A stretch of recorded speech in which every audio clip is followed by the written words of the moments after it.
And so I thought, let's get philosophical today. The deep question I want to tackle: why is it important to preserve the vanishing art of thinking? So I want to dive deep into that question.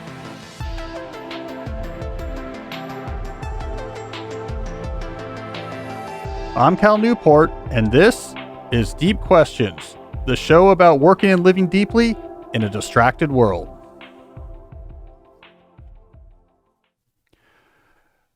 I'm here in my Deep Work HQ, joined as always by my producer, Jesse. Jesse, you know why I'm in a good mood today. Why is that? Going to the ballpark. Yeah, baby. Seeing the Nationals play. The Padres. I think, and Jesse, you'll back me up on this, the audience wouldn't mind if we then therefore dedicated today's show to the analytical picture of the 2023 Nationals. I think that's appropriate. I think it's appropriate. I watched a little of the game last night. They were down 3-0. I'm not sure what happened. They tied it up for a 2-run home run by Abrams and a 1-run home run by Thomas. But then Soto hit a home run and Erasmus gave up 2 runs and we lost by 3. But what I want to get into, and I think everyone, especially our international listeners, will be very interested in this, is trying to understand if the gap between Josiah Gray's FIP and ERA is something we should worry about, or if it's instead actually just capturing the increased weak contact we're getting off of his newly developed cutter. So I have 3 guests we're going to bring on to get into this in detail. No, I'm joking. But I am happy about going to the Nats. My first game I've seen of the season. I haven't made it out there yet, Jesse, so... good atmosphere down there. Not a lot of people go to the games, but yeah, I think weeknight, though Soto might, the Padres are in town, but yeah, weeknight Nats might be fun. Like not that many people. Yeah, we'll see. They had 30,000 there this weekend for one game. Yeah, 31,000. And what's it hold? God, 40 something. Okay. Yeah. Like a playoff game, they'll get like 42, 40, 43. But I will say, I promise I won't actually talk that much about baseball. In fact, let me change gears and talk about something completely unrelated. It was actually it got me thinking, Jesse. It was a cool documentary from 1966. It's on YouTube. And a listener sent it to me, and I hadn't seen it before. And it's a documentary in which it's about John Von Neumann. If you don't know John Von Neumann, he's a sort of first half of the 20th century mathematician / physicist / electrical engineer. For those in the know, Von Neumann is considered essentially one of the smartest human beings to ever live. He just made breakthroughs in field after field at a stunning speed. He was based largely, especially in the war period, out of Princeton and the Princeton area, the Institute for Advanced Studies, Princeton University. And he was known for being able to walk in and Goodwill Hunting style, solve your equation, reconceptualize your whole physical framework, he built one of the very first digital computers. Anyways, a very smart guy. Not as well known as some of his contemporaries like Gödel or Turing, but a very smart guy. Anyways, there's this 1966 documentary. It's old, muddy, black and white footage is shown on YouTube, but it included a clip that caught my attention. This was the physicist Edward Teller was being interviewed about Von Neumann. I'm going to bring this up on the screen here. So if you're watching, you should be looking for episode 250 at youtube.com/Cal Newport Media. You can also find it as episode 250 at thedeeplife.com. So I have up on the screen here a picture of Edward Teller from this 1966 documentary. And here he is talking about Von Neumann.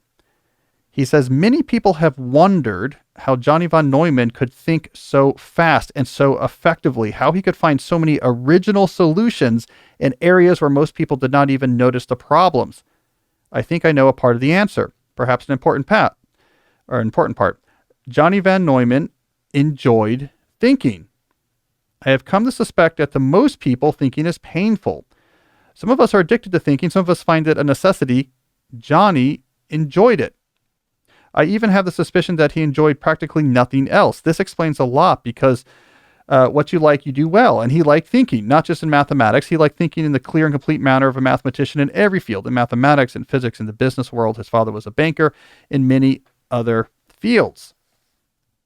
So this sent me down a cognitive rabbit hole. I began thinking, reflecting about thinking itself. thinking as an activity to which you can develop or have a relationship, and the role of thinking, not just in our culture, but in the fully developed human life. And so I thought, let's get philosophical today. The deep question I want to tackle: why is it important to preserve the vanishing art of thinking? So I want to dive deep onto that question. Then we'll have a collection of questions from you, my listeners, that all vaguely relate to this general theme of how you improve your ability to think. And then we'll shift gears at the end of the show and talk about some of the books I read last month. All right, so let's jump into this deep dive. We need to start with definitions. What do we mean when we say thinking? Let's define it like this for now: the uniquely human activity of synthesizing and structuring existing information to create new information that's useful to understanding or acting in the world. So you bring in information, you structure it in your head in such a way that actually produces information that improves the world. You have a better understanding, or it can impact the way people act and make more value happen in those actions. So we're being pretty general here, but that's thinking. It's building something new out of existing information. Now, I'm going to claim that thinking is the core driver of human culture, of human invention, and human civilization. It's what distinguishes us from other species. It also should not be surprising that this type of thinking, the creation of useful information, is deeply satisfying for human beings in a way that it's hard for other activities to replicate. We've known this for a while. Aristotle wrote about this. I'm going to bring up an Aristotle quote here on the screen. This is from the Ethics, I believe, Book 10, Section 7. Here is Aristotle. The activity of philosophic wisdom is admittedly the pleasantest of virtuous activities. At all events, the pursuit of thought to offer pleasures that are marvelous for their purity and their enduringness. And it is to be expected that those who know will pass their time more pleasantly than those who inquire. The activity of reason, which is contemplative, seems both to be superior in serious worth and to aim at no end beyond itself, to have its pleasure proper to itself. This is Aristotle in the Ethics, where he, in Book 10, comes to this conclusion that the teleological necessity of human beings is our ability to think deeply, that we get pleasure out of that for no other reason than just thinking, because this is what humans can do that nothing else can. It is in thinking, in deep contemplation, what he calls philosophic wisdom, that we find our full expression. So we from the beginning of us starting to reflect about the human condition, we knew thinking was important. All right, here's the problem. I believe we're in a moment where the value of thinking is decreasing. It's decreasing in part because we think about it less. That's sort of a circular irony there. We think about thinking less. We isolate it less as a standalone activity. We're much less likely to think of it as a particular pursuit that we might focus on or emphasize or cultivate in our own lives. Thinking is getting pushed to the margins of our understanding of our culture. Now, there's a lot of reasons why this is true. I want to point to one particular reason in particular, which I've been thinking about recently, and I'm trying to articulate. So I'm going to try out some rough thoughts for you here. And this is the impact that's coming from the knowledge sector, from the world of work, in particular knowledge work, intertwined with the world of technology, which itself is connected to the world of work. I've come to believe that the knowledge sector is uncomfortable with this Aristotelian, John Von Neumann style understanding of thinking as this fundamentally creative human activity. The reason is, if you're in the business of transforming information into value, this is what happens in the knowledge sector. Human thinking in that type of purified creative form is complicated for you. It is hard to predictably find people who can do it well. It is hard to evaluate thinking. Is someone thinking well? What value are they producing through their thinking? It's hard to manage thinking because it's interior and the results are not always obvious. And you can't tell, well, what's happening in someone's head. Are they thinking, or are they instead contemplating Josiah Gray's FIP instead of his ERA? And so it makes us uncomfortable, especially if you imagine an industrial sector that has, an economic sector that has come out of, before this, it was industry, it was manufacturing. Before that, it was agriculture. These were economic productions in which the chain between inputs and outputs is much more clarified. We really understand the different processes and how effective they are. All of this goes away when we're instead thinking about what's happening between someone's ears. This idea that just creativity and contemplation is going to eventually produce something that's real valuable. That's nerve-wracking if you own a company, if you manage a team.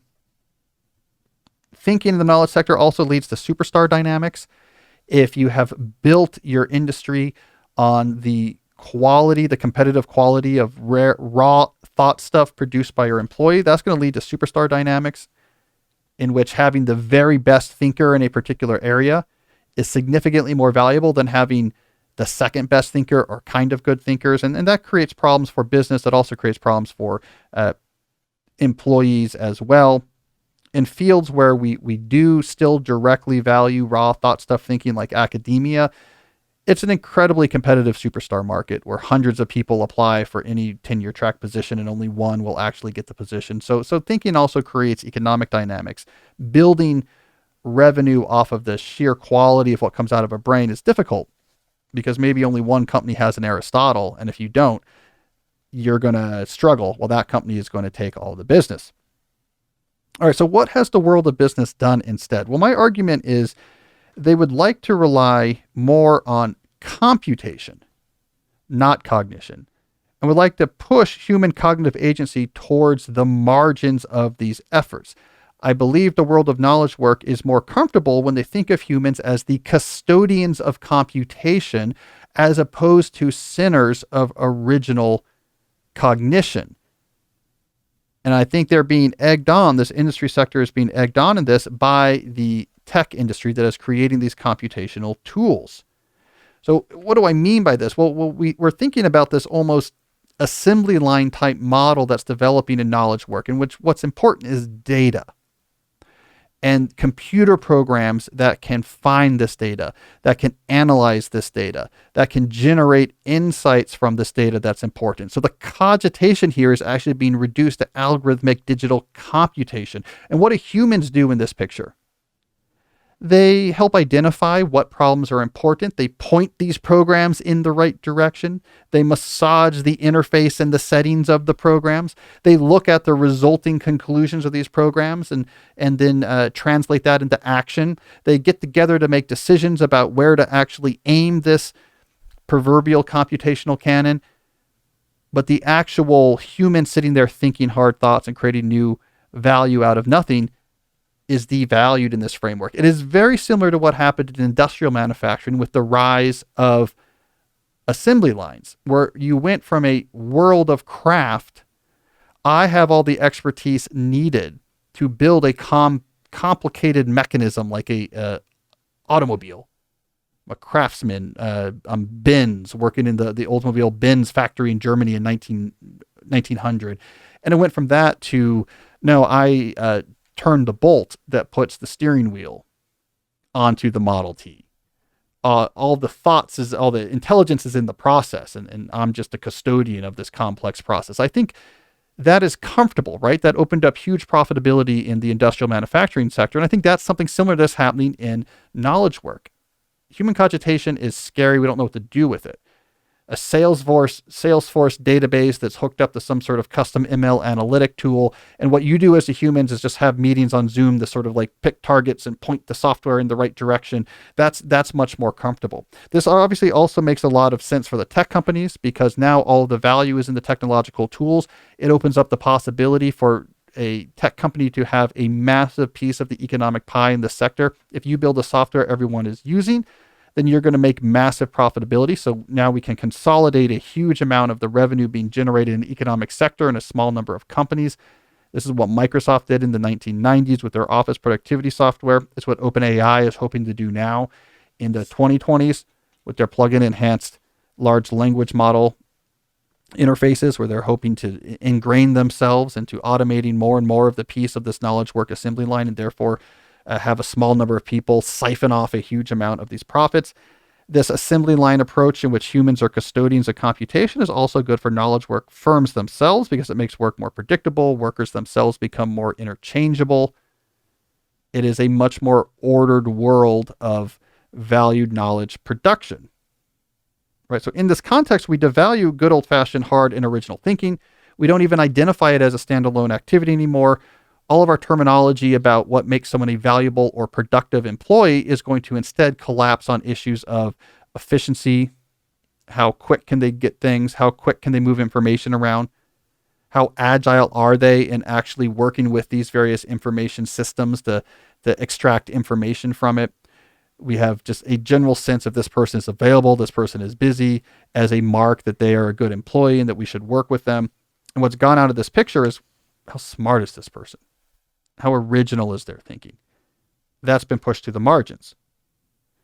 So there's a lot we should do about this, right? This is a complicated issue that exists at many different scopes. And I don't want to get into most of those scopes. There's a whole economic argument to make here about the structure of knowledge work and agency, and whether, the quote Braverman, if the skilling that so plagued the manufacturing sector is now itself being applied to the knowledge sector. There's theses you could write on this, but I want to focus, as we do often on this show, on the individual, what the individual response could be right now to the situation. And I think one of the first things we can do to push back this devaluing of thinking is, as individuals, reclaim it.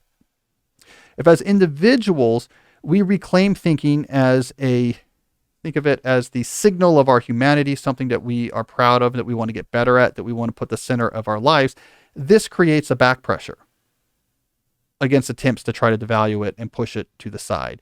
We don't even know what we're losing if we don't actually spend time trying to support it or develop it. So of the various responses we need to this current moment, I think a good one is just us as individuals starting to talk about thinking again in the same way like we might talk about other abilities. We should reclaim it in our own lives. We should reteach our brains how to do it well. This has been considered before. I want to bring up a quote here on the screen. This is from Arnold Bennet in his 1910 book, How to Live on 24 Hours a Day. One of the very first, what we might think of as a modern advice or self-help book. I actually have a first edition of this book that a listener sent me. I forgot to bring it. It's on a display in my library at home. And it's an important part of my collection because Bennet is really an early thinker of this form of, a smart person who's thought a lot about the world, trying to actually put their thoughts into a prescriptive framework as a way of actually trying to improve people's lives. So it's a very important book for those of us who write pragmatic nonfiction. But he tackled this issue in 1910. He was worried about, with the rise of the sort of suburban knowledge work commuter, that people were going to be increasingly alienated from actual thinking. And he gave real advice. Let's look at this here. I want to read a couple quotes. He starts by setting the stakes. Without the power to concentrate, that is to say, without the power to dictate to the brain its task and to ensure obedience, true life is impossible. Mind control is the first element of a full existence. So this has Bennet saying, if you can't aim your brain at interesting or meaningful or useful activity and have it actually think deeply about it, you do not have a full existence. Aristotle would agree with this. So he goes on to say, hence it seems to me the first business of the day should be to put the mind through its paces. Here's his specific piece of advice. When you leave your house, concentrate your mind on a subject, no matter what to begin with. You will not have gone 10 yards before your mind has skipped away under your very eyes and is larking around the corner with another subject, but bring it back by the scruff of the neck. Have you reached the station? You will have brought it back about 40 times. So he's talking here about essentially the subway station. This was the era, the early 20th centuries was the era of the London suburbs, the growth of what he called the strap hangers, the people who would get on a train and hold onto the strap and drive into the city to actually do their work. That was new back then. Do not despair, continue, keep it up, you will succeed. You cannot by any chance fail if you persevere. It is idle to pretend that your mind is incapable of concentration. Do you not remember that morning when you received the disquieting letter which demanded a very carefully worded answer, how you kept your mind steadily on the subject of the answer without a second's intermission until you reached your office, whereupon you instantly sat down and wrote the answer? That was a case in which you were aroused by the circumstances to such a degree of vitality that you were able to dominate your mind like a tyrant. You would have no trifling. You insisted that its work should be done, and its work was done. Right? So even in 1910, we get this interesting advice from Arnold Bennet saying essentially what I call productive meditation in my books. This is him 100 years earlier saying, yeah, teach your mind how to think. Give it something to think about. Bring your attention back to the subject again and again. You have more control over your mind than you think if you do the work. To be a good thinker is to be like someone who can run a fast mile. Humans are capable of running a fast mile, but it takes a lot of training. You have to get your heart and your lungs and your legs used to the distance. Bennett is saying you can do the same with your head. There's a lot of other things we might talk about here in terms of how you might reclaim thinking in your life. You've heard many of these mentioned in isolation before on the show. We're talking about ideas like avoiding cheap digital distraction as your default response to boredom, reading hard books, struggling with hard or ambiguous ideas as a regular part of your leisure, simplifying the demands on your life so you have more space for open thought, for toying with things, high quality leisure that pushes your mind to contemplate beauty and art and art and high quality. All these things can matter. I think all these things are important. They're not trifles, luxuries of the indulgent. They're really at the core of the human condition, and we should care about it, right? At a time in which I think there's a lot of pressures, as we just talked about, a lot of these are economic pressures to try to get us to ignore this most human of activity, is the time I think that we should instead care more about it. We are not mere custodians of computation. We are not mere receptacles of digital distraction. We are, like Aristotle or John Von Neumann before us, beings capable of wrangling information out of the ether and through force of concentration produce new conceptual structures of majestic scope. So thinking matters, and we should take it more seriously. No, these are early thoughts, Jesse, but I've been thinking a lot about thinking recently, which is kind of ironic. I like it. Yeah. But I like that Von Neumann clip. Is like Von Neumann was so in love with thinking that he became a superhero, basically. He could just breaking throughs everywhere because his mind was so comfortable with it. And, it's not the way the world of business thinks right now. It's too scary to think about the mind and just think and produce great thoughts. And we want to reward you for it. It's like, we'd much rather you be moving information around and visibly on Slack and email and in meetings. And we're just much more comfortable with that. Did he live a long life? I think so. Yeah. Yeah. Growing up near Princeton, everyone would tell Von Neumann stories. So he was a smart guy. People think about like Richard Feynman. Richard Feynman was very smart in physics, but Von Neumann was smart in physics and mathematics and artificial life and electrical engineering. Really crazy, the polymath he was. Mm-hmm. Put him up against someone like Turing, and he would just blow him out of the water. Like Turing was a very creative guy, very original guy, but Von Neumann was a heavy. Like he could come in and make a breakthrough in physics, make a breakthrough in graph theory, make a breakthrough in all these different fields, So he was really an intellectual superstar. He's a cool guy. Interesting guy. All right, so what I want to do is some questions now that vaguely have to do with this general theme of prioritizing or improving your ability to think. Before we do, let me first mention a sponsor that helps makes this show possible. That is our friends at Rhone, Rhone. In particular, I want to talk about their commuter collection, the most comfortable, breathable, and flexible set of clothing products known to man. I like Rhone clothing, and this commuter collection only strengthens my appreciation of the products they make. So the commuter collection offers the world's most comfortable pants, dress shirts, fourth zips, and polos. It uses comfortable four-way stretch fabric that provides breathability and flexibility that leaves you free to enjoy what life throws your way, from your commute to your 18 holes of golf. It has wrinkle release technology, so wrinkles disappear as you stretch and wear the products. It has Gold Fusion anti-odor technology. It's 100% machine washable. I love this stuff because it's lightweight, it looks good, and it breathes, especially if you're going to have a hard or long day. So if I'm going to be at a conference all day or if I'm teaching, I love a Rhone shirt because it's going to be very lightweight. It's going to breathe. It is going to look wrinkle-free. As you wear it, it gets smoother. Don't have to take it to the dry cleaner.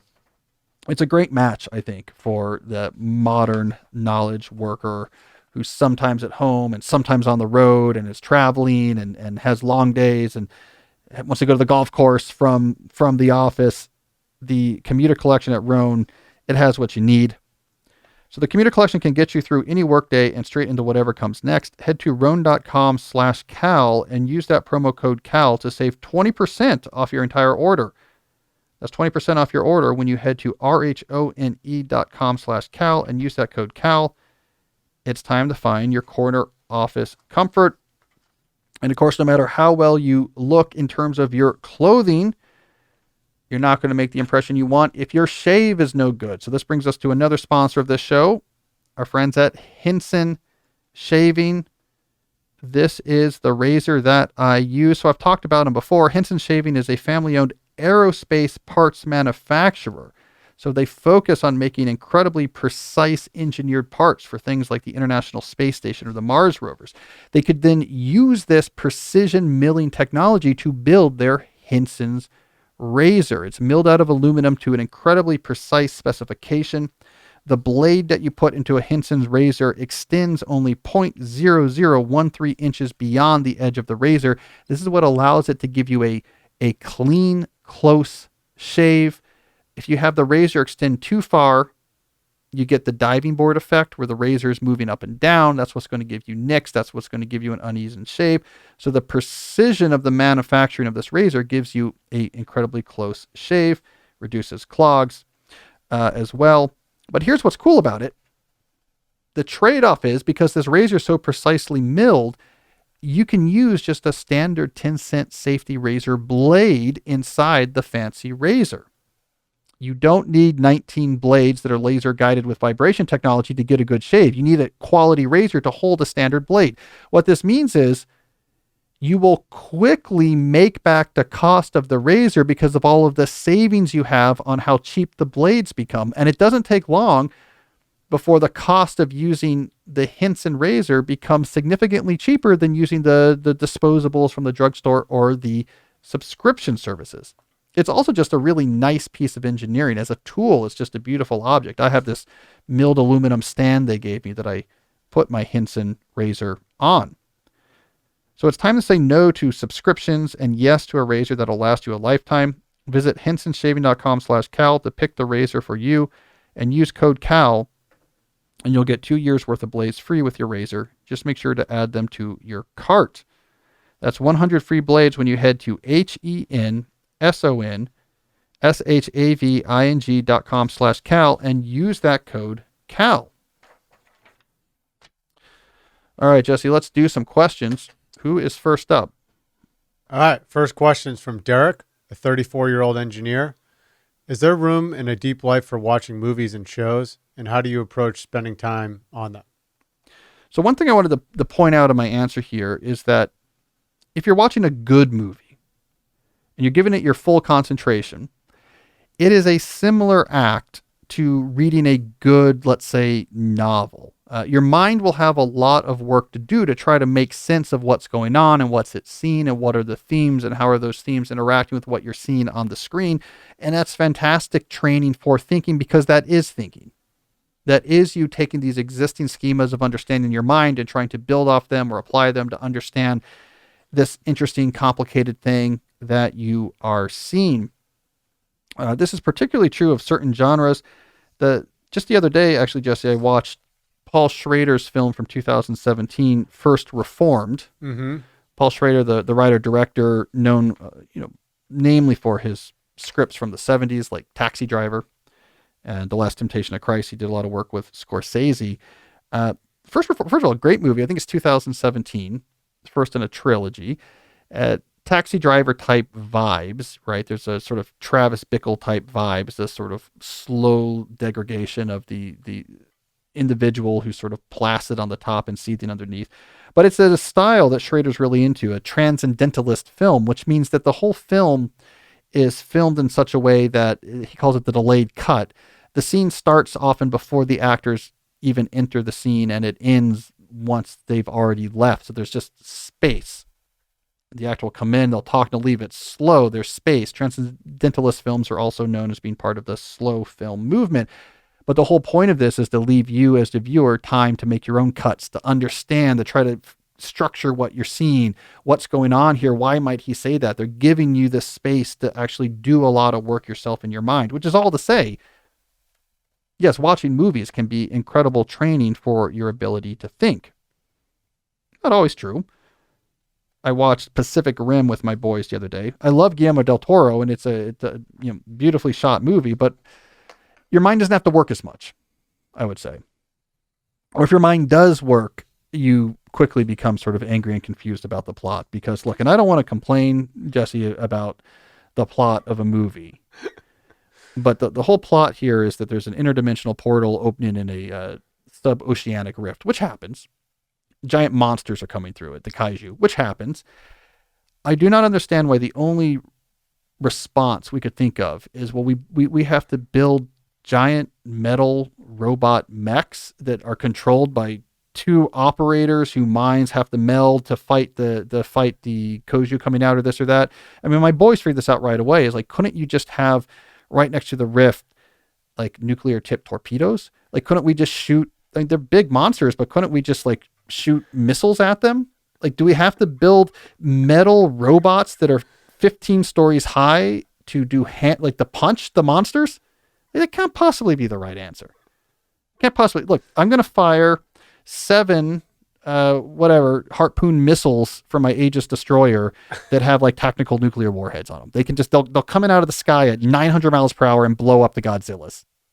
No, we're going to have a sword. I think I saw some of that movie. I mean, it's the point, of course, is not the actual. My point is, the point is not the plot. It's that it's the cinematography and the cool graphics and Del Toro having fun. My point is, that's a movie where you're not supposed to think. Mm-hmm. It's supposed to be just experiential, and that's fun. Not helping your ability to think, but that's fun. But if you watch Paul Schrader film, well, then you're going to have to think. And that's good. So anyways, good movies I think are like good novels. They can help you think. Some prestige TV shows have this too. I was going to complain. I've been watching Succession recently. I think it gets you thinking, but I'm comparing it to, movies have, because I guess the directors have the space, or I don't know. Movies do a better job than prestige shows. The prestige shows, they do get you thinking, but they keep you moving along. Hey, it's very plot focused and reaction to the characters, and I don't know. But my point being is, movies, good TV shows, yes, this could be a big part of thinking. That's my main point. My secondary point is robots are not the right answer for battling. I mean, you could just have a submarine right at the rift, and every time a monster comes out, tactical nuclear. We don't even have a submarine. We just have a bunch of tactical nuclear weapons. Mm-hmm. We just set it up at the rift. It's underwater, right? As soon as a kaiju comes out, we explode it, and then someone comes and set up another one. No, their two solutions are giant mechs with swords to fist fight, and then also to build a wall around the Pacific Ocean. Which, by the way, was not even as tall as the monsters themselves. So the monster just came and just stepped over it, basically. Fire a missile. It doesn't make sense. I mean, they just surround that part of the ocean with planes and ships that just fire missiles. I just don't. I don't know. Okay. Well, anyways, that's that. Let's do another question here. All right. Next question is from Amit, a 21-year-old from Toronto. What's the difference between deep work and reading? If I've maxed out the 4 hours of deep work I have in a given day, what are the activities left for my brain? Can I only do shallow activities thereafter? I mean, well, this is where Arnold Bennet, who I quoted earlier, makes this very clear argument that I don't believe that your brain can't do interesting thinking. Arnold Bennet says your brain is either sleeping or can do high-end, high-quality thinking. That's his claim. Now, I think that claim might be a little bit strong. I think there's obviously cases in which it's very difficult to do contemplation. If you're sick, it is very difficult to do any sort of interesting thinking. If you're really tired, you're sleep deprived, it can be very difficult to do really interesting thinking. But I do think there's a kernel of truth in this claim that is worth emphasizing, and I think he's right about. which is we underestimate what our mind is comfortable with. We make this division where we think, I don't know, watching the Paul Schrader film or reading an interesting novel or just going for a walk and thinking about things, that this is demanding activities. This is like athletic training. And because of that, I have to be in the right mood to do that. And I think what Bennett is saying is that through exposure, that can be more of just a default mode. That's just what your brain is happy doing. That it is bored if you give it the movie about kaiju, and it's like, okay, I'm happy with this novel. I'm happy with this book. That you can, in other words, raise the baseline of just standard thinking from very low to being much higher. And so when you're tired, when you're sick, the really high end stuff is very high end, and the default stuff you can still do would be to someone else seeming really concentrating or really demanding, but to you it's not. So you can raise your baseline. And probably we could make a physical analogy here that if you get a really good cardiovascular shape, you might say, I'm tired, so I can't go run a 5-minute mile today, but I can jog an 8-minute mile, right? Because you've raised your cardiovascular base. Whereas, for me, running an 8-minute mile would be very, very difficult. So I think Bennett is on to a good general point there, which is as you re-embrace thinking, as you practice thinking, as you push yourself on what types of thinking you are able to tackle and the amount of time you spend thinking, it becomes more second nature. And we begin to see less of this distinction between, I have to either be shut down or in a rarefied moment where I can concentrate. And it says, no, thinking about hard things or interesting things is just what I do as a human being with a brain. That's the place that you can get through enough exposure. All right, who do we have next? Next question is from John, a 43-year-old physician from Potomac. What knowledge management systems and technology stacks do you use to keep track of advancements in your field and other interests? For example, building a second brain. Yeah, I wanted to talk about the role. I like this question because I'm interested in the notion of a second brain and what role that actually plays in thinking. So second brain, I think that is Forte. What's his name? Tig Forte? Not sure if I have that right. I can look it up. Yeah, definitely last name Forte. I apologize if I'm mixing up first names in my mind. I think it's Tig Forte popularized the notion of the second brain as a piece of vocabulary that refers to, in general, having a external, fully featured digital system to help track and organize information. So you can get it out of your brain and you can store it and organize it. And typically part of the idea of a second brain is that it can surface new insights or essentially do some cogitation for you. So it's not just that you're storing lots of things. Tiago Forte. Sorry about that. Tiago, Tiago. I don't know what Tig is. I'm thinking of the comedian. Tig. God, I can't remember. I can get one part of everybody's name. There's a comedian, Tig something, and then there's Tiago Forte. It's the second brain. Now I have to look that up. Look up comedian. Okay. Then TIG. See if this is going to torture me. Notaro. Tig Notaro. That's what I see. I'm getting old. Maybe I do need a second brain. Okay.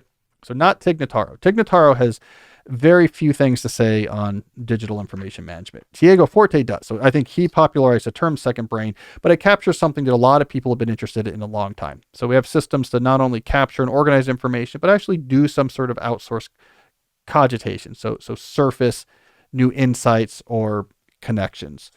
So no, I don't use a digital second brain in that way. And the reason, what I wanted to bring up here is a lot of serious thinkers I know, what they focus on instead is taking better advantage of their primary brain, right? So what they focus on is let me take the time when I'm encountering something that's potentially useful, a new idea or a concept or information. Let me take the time to work with it in my mind, to think it through, to associate it with my sort of existing schemas of understanding, to integrate it into these whatever systems of understanding I have into my head. There's a slower pace to their intake of information.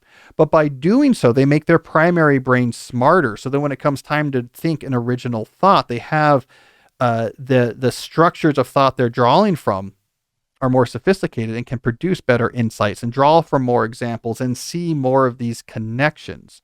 And I think this may be the issue with second brain thinking. And again, I want to be clear here. When I say issue, there's a lot that's actually very useful about having good organizational systems. So there's a lot about this technology I like. But this issue that we need to outsource cogitation to a digital system. I think what we're missing here is that most people have not yet saturated their first brain and its capabilities. Let's focus on that first before we care about now we need to cybernetically augment that with another system. And this is what I see the difference between serious thinkers and others is that they take the time to do that. To saturate your primary brain is to actually spend time with information, to walk and think and talk it through and to bat it around and to test it out in different types of essays. That the effort to get your primary brain to be as sophisticated as possible can be a lifelong effort. And your primary brain can be the primary source of brilliant insights. Almost every great thinker in the history of thinkers, with maybe the one exception of the guy who wrote the Zettelkasten book, who claims to have written 100 academic papers based out of his second brain system. Almost every great thinker in the history of the world has produced his or her thoughts by working on making their primary brain better. And I'm using this as an example to get at thinking as an activity that we have to cultivate and work with. That if we want to make better use of information, we have to take time with it and get comfortable chewing on it and swirling it, proverbially speaking, around our mind and where does it fit? And let me try out these ideas here and there. Now, of course, digital systems, though, have a very important role to play in terms of capturing details of information that we might need to reference. Tiego's system is very good at this, for example. I think it's one of the really useful aspects of it. Making it easy to go in and collect and reference specific citations. Primary brains aren't great at memorizing little details.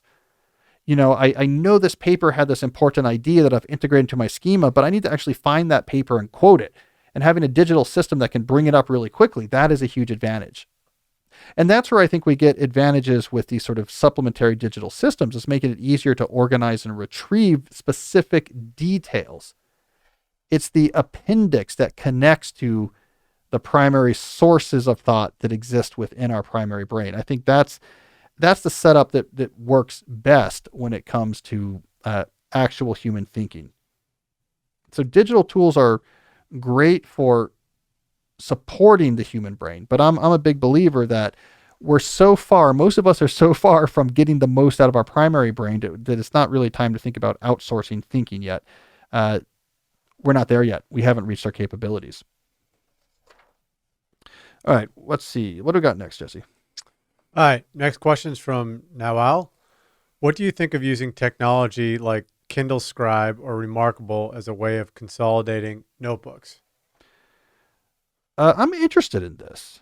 This is interesting to me, right? As I just mentioned, when we're talking about second brains, I'm a big believer that the primary brain should be the main source of new ideas. But I just mentioned that what is digital systems good for is capturing information, having information ready so that you can cite the details you need to support your thinking.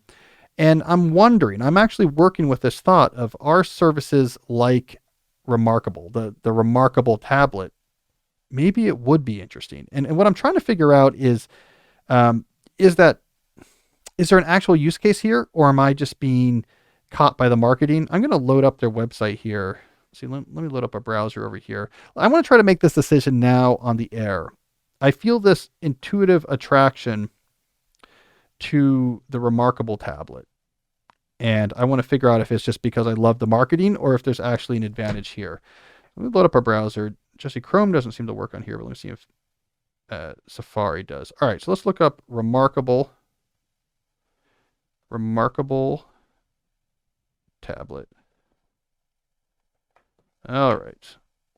Do they have? Okay, here we go. So I'm loading up the website here. Let me make this decision. For those who haven't seen the Remarkable, it looks like a notebook. It uses something that looks like the electronic ink technology of Kindle, where it's not a backlit screen, but it's actually it's little discs they're flipping with different colors, so you're actually seeing the black and white as physical. It's not being projected with light. The Remarkable is like that, except for instead of a Kindle that you're just reading, you can write on it with a stylus, but it feels like you're writing on paper, and it looks like you're writing on paper, but it's digital, so you can save that page and put it into electronic notebooks and sync it up online, and have hundreds of thousands of pages that you can all have access to.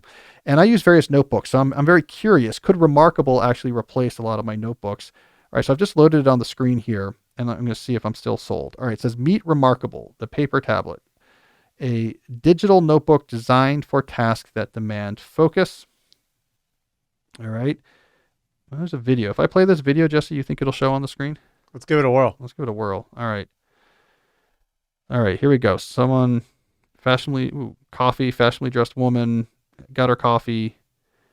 She puts down her laptop and her phone. She's disgusted. I'm narrating this here for people who are just listening. Now she pulls out a Remarkable tablet. Ooh, it's like the size of 8 by 8.5 by 11 looking notebook. The sun's on her. She's contemplating. Yeah, see, okay, if you're watching. So she's writing on this notebook page, and it looks a lot like writing with a pen. And I think you can save these pages, navigate them. Let's see, she's taking notes. She's typing. Oh, that's interesting. You can hook it up to a keyboard. Yeah, then there's a folder menu, so you can save these things in various folders. So I guess it's internet connection. So here's what it says. Paper-like handwriting. Convert your handwritten notes to typed text. View, sync, and refine using our apps. All your notes organized and in one place. So I don't know. Jesse, tell me if you think I need a Remarkable. Here would be my use case. Like, what are the various notebooks that are relevant to me? I have my Moleskine, where I keep track of thoughts about the deep life. So That's the one you keep in your pocket, though, right? yeah, I typically have that it's in my bag right now.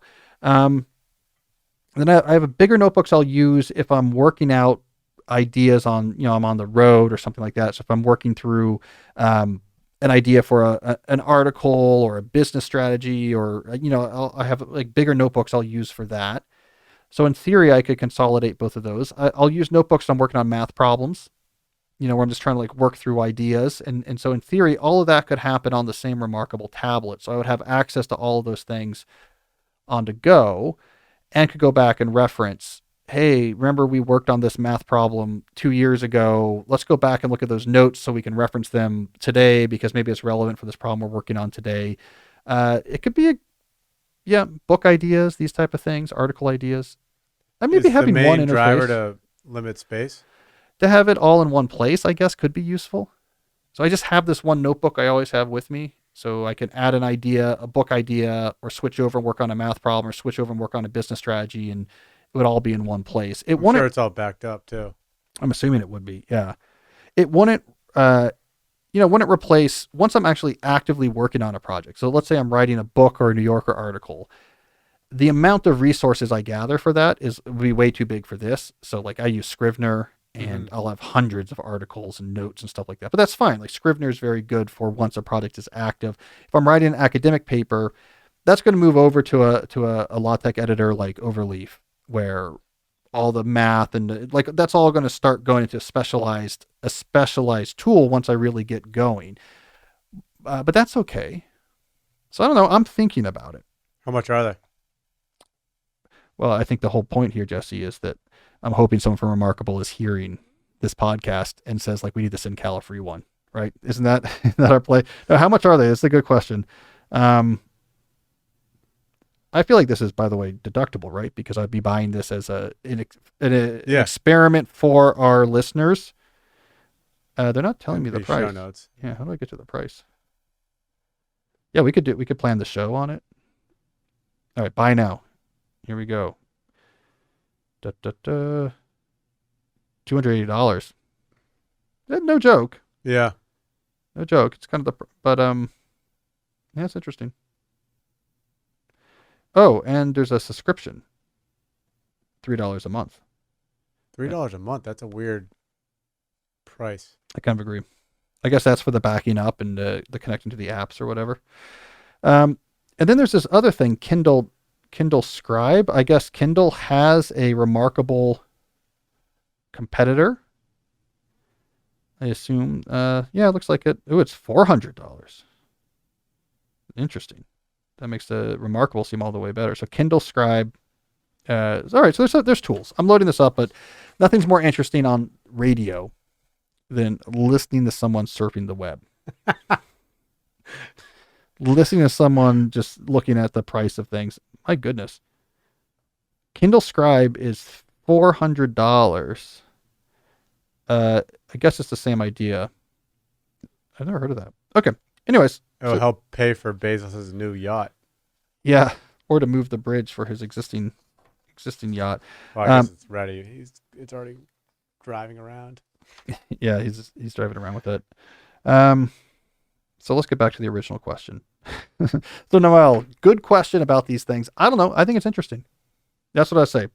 And I love the marketing. All those videos like we just showed of the fashionably dressed woman getting frustrated and moving her laptop to the side, and then the sun comes through the window and shines on her sort of angelically as she pulls out her Remarkable and draws business strategy notes.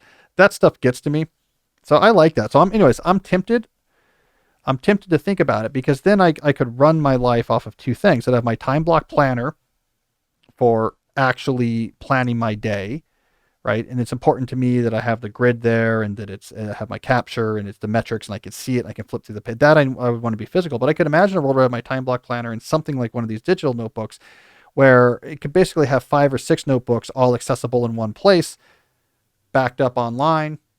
That's intriguing to me. So anyways, I will report back. If I end up buying one of these things and trying it, I will report back honestly about my experience using it. So we'll see. I'm a sucker for technology like that sometimes, Jesse. I'm not typically a sucker for technology, but their branding is getting to me on this. Well, we've talked about Remarkable in the past, and we had a lot of fan feedback on it as well. Yeah, they've been pushing it, right? Like we have a lot of fans who are fans. It came up probably 9 months ago. Yeah. We had a lot of test cases and case studies sent. Okay. Well, I'll report back. Let's do one more question. Next question is from Steven, a 33-year-old from Canada. Maria Popva uses a note-taking system that involves highlighting passages, writing the page number and concept on the blank pages in the front and back of the book. Your corner marking system is different. Why don't you follow Maria's approach? Maria's approach is a good one, which I have tried before. The friction is higher. So it takes more time, because you have to go back and think about what you read and then summarize in an index in the front of the book all of the different key ideas or quotes. And then the idea is you can just turn to the front of your book and look at these annotations, and 1 or 2 pages remind yourself of all of the big ideas. My corner marking system only does the first half of that. So I mark the corner of a page that has something relevant, and then I'll mark those relevant passages or sentences right there on the page with a pencil or a pen, maybe adding a few extra notes of thoughts or observations there. With the corner marking method, if you want to replicate or remind yourself of the knowledge captured in a particular book, you actually have to flip through the whole book. You're flipping through looking for marked corners, and then you go and look at what was highlighted on the pages that have the marked corners.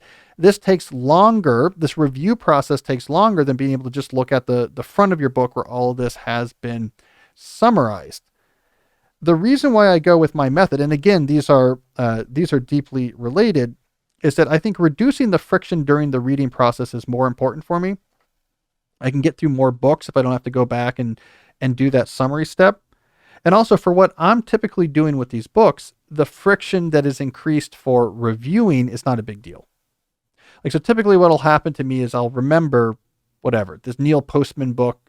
I vaguely remember reading it. It had a couple examples in there that I think are relevant to what I'm writing now. I just need to find those examples. So I'll just flip through looking at those corner pages, and I'll pretty soon find the right marked page and get that example out. It'll take me a minute or 2 to actually find it. And I think that's a perfectly good system. And it works because of what I talked about before. This idea that to become a better thinker, you need to focus on making your primary brain better. And one of the ways you do this is take time with information to think about it, to ingest it, to pull out the relevant parts, to compare them against what you already know or understand, and integrate them into your existing schemas of knowledge.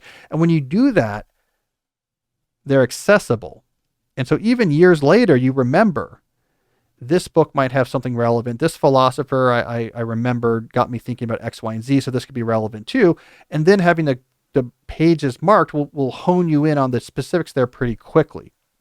So there's not a lot gained by being able to look just at the front pages versus flipping through the marked corners.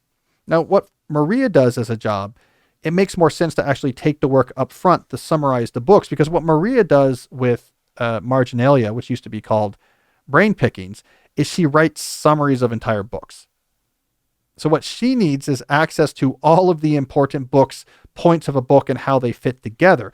That's what she does with these books. And so doing that work up front as you read the book makes all of the sense in the world for her. It means if I want to then write about this book on marginalia, I've done the work of consolidating all the ideas and how they fit together. And now I can translate that onto, let's say, my essay. And that's very different than how, let's say, I would typically use a nonfiction book, which is I'm not going to summarize Neil Postman's Amusing Ourselves to Death. Here's all the relevant quotes and how they fit together. I just want to get at the example he gave about the audiences for the Lincoln Douglas debates in the 19th century were comfortable with 4-hour-long debates because they lived in a sort of textual linguistic world, typographic world. And I'd have a vague memory of that example, and it's what I want, but I need to find the exact words. That's when the corner marking method is great. Yeah, I'll flip through these corner mark pages. I'm sure that's one of the examples I marked. I'll get there in a couple minutes. So the method could be dictated by how you hope to actually use the information. And for me, if I'm reading slowly and carefully and deeply like a thinker, and I'm integrating into my schemas of understanding the ideas and concepts that are important, I just need the ability to get back to the specifics when I need it. I don't want to waste the time up front or spend the time up front to like fully summarize everything in the book and how all of it fits together. But if you're Maria or you're a book reviewer or you're a professor who wants to teach these books, that might be exactly what you need to do. So I think your note-taking method can be dictated by what you hope to actually do with the books themselves. I like Maria. Maria's cool because she's an example of sort of old school internet. Yeah, she's been on Ferris a few times. Yeah. I get her email every Sunday. She's been doing that for a long time. She comes out of the original Web 2.0 era of, I'm going to create a website tied to me. And I'm going to produce content on this website and that's interesting and ask for money for it. And I have nothing to do with social media and I have nothing to do with these other large platforms. I own a server. I own a website. It was the original vision of Web 2.0. So I love people who exemplify that. Mm-hmm. It's not my TikTok videos have a lot of engagement. I'm trying to monetize my Instagram post. It's no, here's my website. Here's what I do. I do it well. I'm supported for doing this directly by my users. So all of us sort of Web 2.0 pre-social media internet fans, we all like Maria because she's a great example. Mm-hmm. That was the promise. And she's one of the few people that has survived all the disruptions of the social age and are still an exemplar of that older model. She reads a lot of her books on the treadmill. Oh, yeah? I think she goes to the gym like every morning and walks. I heard she reads like 8 hours a day. Yeah. Because it's her whole job. Yeah. That's a lot of reading. But it goes to a lot of walking, too. It goes to our earlier conversation, though, right? About someone asked, if I did a lot of deep work, maybe I can't read. I need to just do something shallow or distracting. Well, here's an example of someone who just through training and experience, that's all they do is read all day long. And Maria is completely comfortable doing that because that's what her mind is used to. And I would guess, I don't know her, but I would guess her mind would have a hard time with Pacific Rim. It would be bored. Like there are no deeper themes here. This is not a slow cinema transcendentalist style film where they're using the compressed aspect ratio to create a sort of spiritual claustrophobia. They're using slow cuts into which I myself am trying to project my own conceptual cuts to make sense of this complicated human experience. No. Robot punch big. Kaiju go boom. So again, Arnold Bennet would be proud of Maria Popva, I would assume. All right, well, that's enough questions. I want to move on to talk about some of the books I read in April. Before I do, let me briefly mention another one of the sponsors that makes this show possible, and that is our friends at Huel, Huel. When it comes to fitness and nutrition, I don't want to think about it more than I have to. So as I talk about many times on this show, my approach to nutrition is automate before dinner. Have some automatic options that get you energy and are healthy so you don't have to worry about them. They're causing more good than harm, and then just don't think about it again. And all of your pleasure to find in food and experimentation with flavors and time among friends, you can just spend that all on dinner. And that's when you can think about food. So if you just automate breakfast and lunch to be healthy and nutritional, it really goes a long way towards keeping your nutritional baseline strong, keeping it large. And one of the options I throw into my automation of breakfast and lunch is using Huel Black Edition as a meal replacement. It's fast, and I know it has what I need. If I'm running a podcast or to a meeting, knowing that I can make one of their shakes in 2 minutes, and it's going to give me everything I need to get to lunch, it's going to be nutritionally good, is a classic example of just automating away the decision fatigue of those meals of the day. So here's what you need to know about Huel Black Edition. It's high protein, nutritionally complete meal in a convenient shake.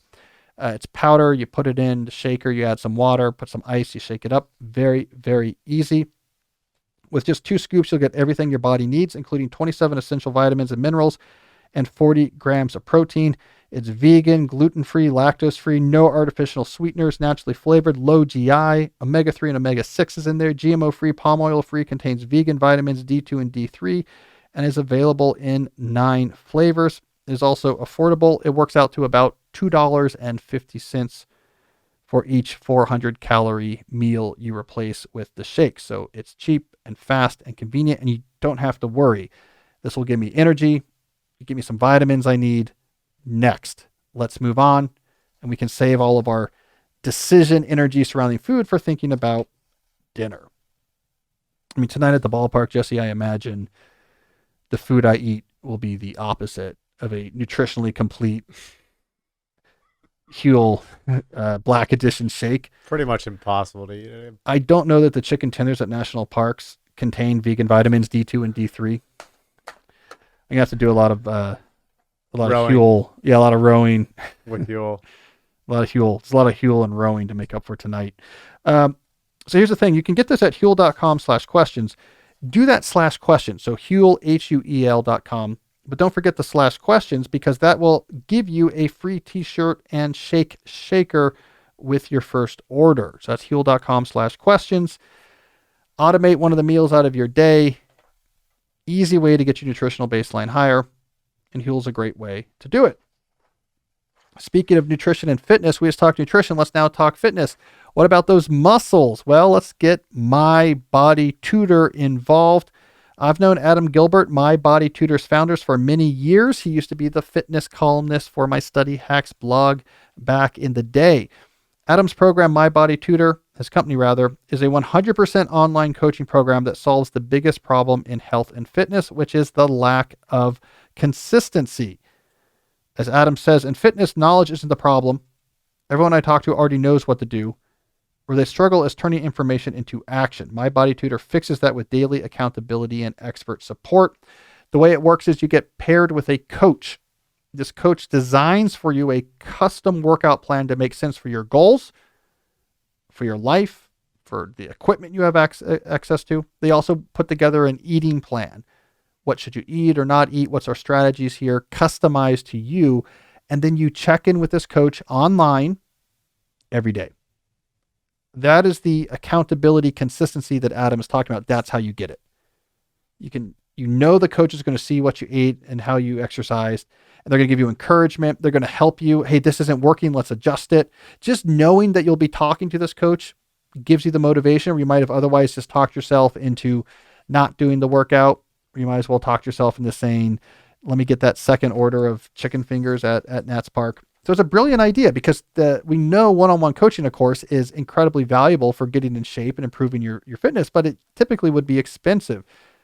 By making this relationship online, My Body Tutor makes it much more affordable. Now, here's the good news. If you mention deep questions when you sign up, Adam will give you $50 off your first month. Just mention that podcast, Deep Questions, when you sign up. So head over to mybodytutor.com. That's Tutor, mybodytutor.com, and mention Deep Questions when you sign up to get $50 off. It is a very smart way to get into better shape. Better shape, Jesse. I bought some heavier dumbbells recently. What'd you get?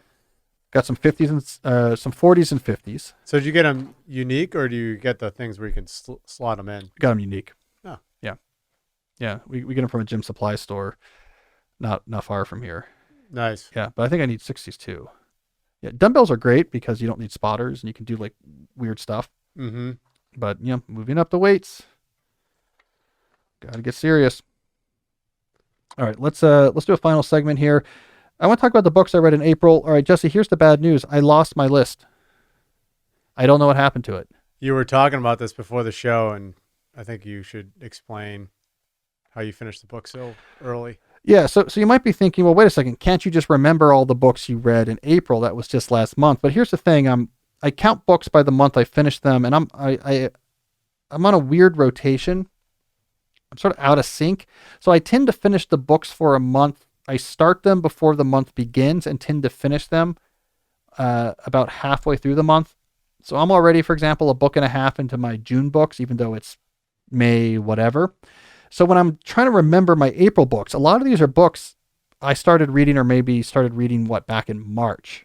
So this is just the weirdness of how I've sort of shifted off schedule. So I just walked around my library today and looked at books and okay, that one I remember, that one I remember. So I was able, Jesse, to reconstruct 4 out of the 5 books I read in April. I can't remember the 5th. You got a remarkable notebook. Right now, I would just be hitting the buttons, right? The sun would come in through the window. I'd be fashionably dressed with a macchiato, and I would see the books. And then they're always in these videos, they always have like a business chart that they're labeling. In fact, here, switch over to the screen for a second. Here's the Kindle Scribe ad. Look at what's in the picture. Am I right? It's a chart that they're labeling. That's what always happens in these ads. They're always like, what? And they put like an exclamation point and they're drawing on a chart. That's what business people do, is they label charts. But anyway, yes, my remarkable scribe would be able to find this. All right, but I did remember 4 of them. It helped because I went on a vacation during that period. So it was easy for me to remember what books I brought on the vacation. So that helped me here. All right, so I read the book, The Real Work by Adam Gopnik. Gopnik is a longtime staff writer for The New Yorker. He's known for art criticism. So this was his first. The book takes a tentative step towards the pragmatic nonfiction world. So this book is about what really goes into mastery. Gopnik's a great writer. You'll see that as you read the book. And basically, he builds reflections about mastery around different, I guess you could think of them as masters he spends time with or different activities he pursues. I was reading this actually in Las Vegas, and I went to see David Copperfield. And so I appreciated that there's a whole section in this book where he's working with professional magicians. And this is where the real work, that term comes from, is the world of professional magicians. So anyways, he's a great writer. It's not a Gladwell book, so it's not going to let's break down mastery into like, a contrarian understanding that you can then apply to your life. It's more reflective and philosophical than that, but is very well written. I enjoyed it. Also read John McPhee's Levels of the Game. It's his book about tennis, Arthur Ashe versus Graebner. Brilliant example. It's sort of studied in nonfiction courses, just a brilliant example of what McPhee is known for, which is using sophisticated structure to try to generate insight. And so the structure of Levels of the Game, this book is from the 60s. This has been replicated a lot now, but I think McPhee was at the cornerstone of this, is it's built around a single U.S. Open tennis match between Arthur Ashe and David Graebner. And it moves seamlessly without even section breaks between, they'll be playing this point and then it's backstory and then back to the point. And so it goes back and forth between these two tennis players' backstories and the game that's going on in a sort of complicated structure where he won't even break, it'll be a return. And then next paragraph is Arthur Ashe, 15 years earlier. And he goes back and forth. And the idea is, as you learn more and more about the backstory of these players, the nuances of their play, which you're also learning more and more about as you hear about the match, become more clear, that he's drawing this connection between their style of play and all these different things that went into their history and who they are as a person and what's going on in the culture around them. Anyway, it's just a masterwork in narrative nonfiction. And one of the things that caught my attention, because I read that and I read Gopnik's book at the same time, two New Yorker writers, obviously different generations, is that McPhee, I don't know who's doing this right now, but I'm inspired by this. McPhee uses simple language, complicated structure to get the truth. And I would say that's probably not a lot of people are doing that now. I would say the tone of the New Yorker right now, including my writing for better or for worse, also relies on lyricism to try to get at truth, more evocative sentences that have some sort of, poetry in the writing, that the writing and the rhythms, there's a lot of rhythm of writing work I think is going on a lot now at the New Yorker, that it's a almost lyrical nonfiction prose that can extract insights and understanding. And Gopnik's great at that. He's a very philosophical, self-reflective writer. McPhee was so different. I mean, his sentences are simple. They read like they come out of one of those, mid-century grammar guides, Strunk and whatever. Or they might read like you speak, like people speak, probably, right? Well, what I meant by like the grammar guides, and I'm forgetting like the classic Strunk and White. Is it Strunk and White? Yeah. So in the sense of like sometimes it's very formal grammar. It's like, oh, this is just perfectly constructed grammar. Is what I mean by it. Style. Yeah, it's like this, comma, this, semicolon, this, but it's using grammar like you would see in Strunk and White. Like, oh, this is a well-constructed sentence, not like in like something I might write or a modern New Yorker piece.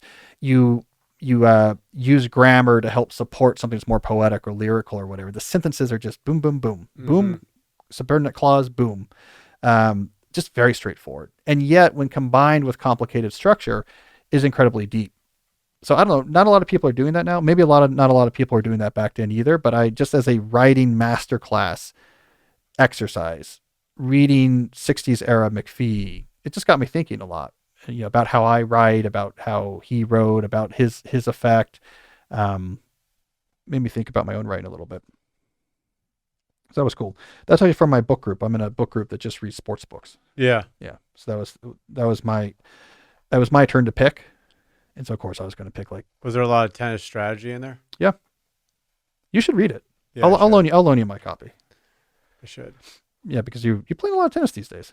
I play at least 3 times a week. Yeah. It's a complicated game. It's like golf. Oh my God. The sense I got, it's like golf. That's the sense I got, is you got to be playing since you were 5. Not necessarily, but you need to play a lot. It You have takes to play a lot of maintenance. Yeah. Like if you want to be any good, like you got to put a lot of time into it. So one of the things, maybe you would understand this, is because you're playing tennis now. I didn't understand it as much. So one of the big parts of Ash's game is that when he was being trained coming up as a kid, they almost exclusively was training his backhand. They wanted the backhand to feel as comfortable to him as a forehand, right? Mm-hmm. So it was just like, I'm very, very comfortable with it. Yeah, because a lot of times people just expose your backhand if it's weak. Yeah, so he's just very comfortable with his backhand.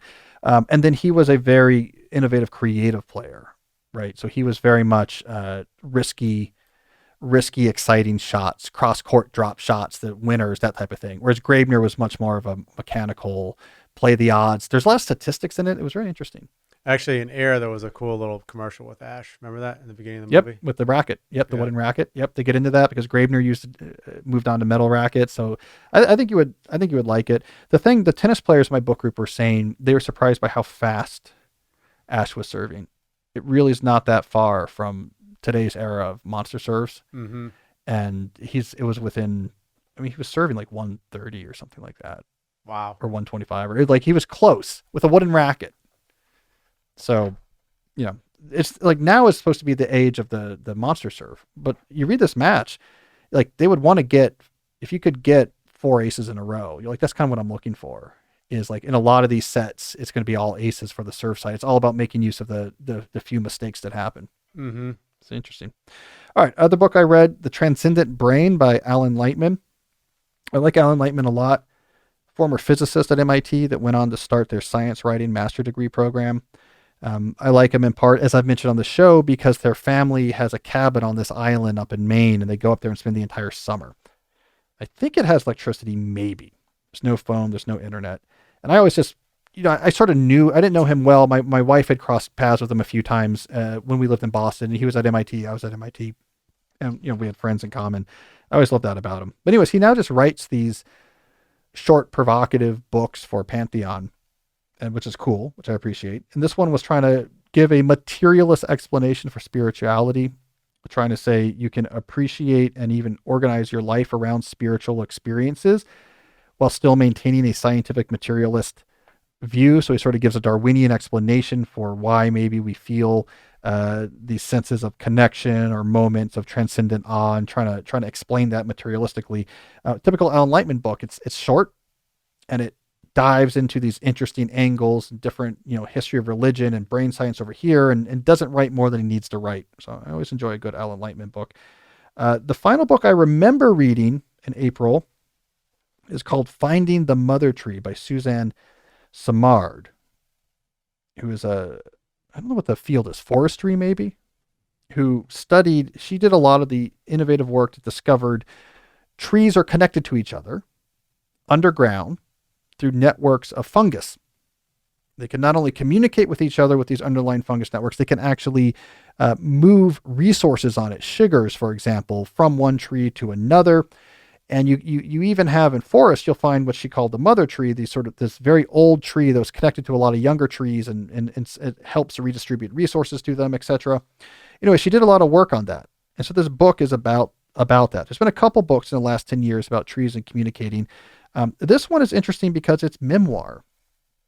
It's memoir / science. So she's actually a very good memoir writer. She had a very interesting upbringing in Canada. She comes from one generation removed from a Canadian lumbering factory family, and worked actually in the timber industry before she moved over to academia. It's actually a pretty astutely drawn self-portrait that's intertwined with her scientific discoveries. So you learn about her discoveries as they occur in her life, as she tells the story of her life. And it was I thought it was a surprisingly well-written book. And the science is interesting too. Now, there's a bit of a grain of salt that has to be taken with it. I mean, there's a sort of like philosophical or political resonance to this idea that clearly has to be involved in the popularity and the pushing of these ideas. It's like, no, trees don't compete; they share resources together. They help each other and cooperate. They mother each other. I mean, there's very much like embedded in these scientific studies also reflections of critiques of aspects of capitalist culture. And so it's a complicated field, but she found some really cool things. But the book was really well written, and she has had a really interesting life. So I grabbed it randomly. This was a Politics and Prose table, boom, let me just grab it. It's not a new book. Sometimes when you're traveling, you have to just serendipitously grab something, and I'm glad I grabbed that one. All right, so that's 4 books. There was a 5th. I just can't remember what it is. I should just make one up, Jesse. Like, what would be the most impressive thing I could have read? Or you could just... I was reading Gravity's Rainbow or War and Peace. Let's just make up what it is. I don't know. There was a 5th in there, but those are the 4. Those are the 4 I can remember. All right. Well, I think that's good enough. Good enough for a show. We can all go off now and do some thinking on our own. Thank you, everyone who listened or watched. I'll be back next week with a new episode of the podcast. And until then, as always, stay deep.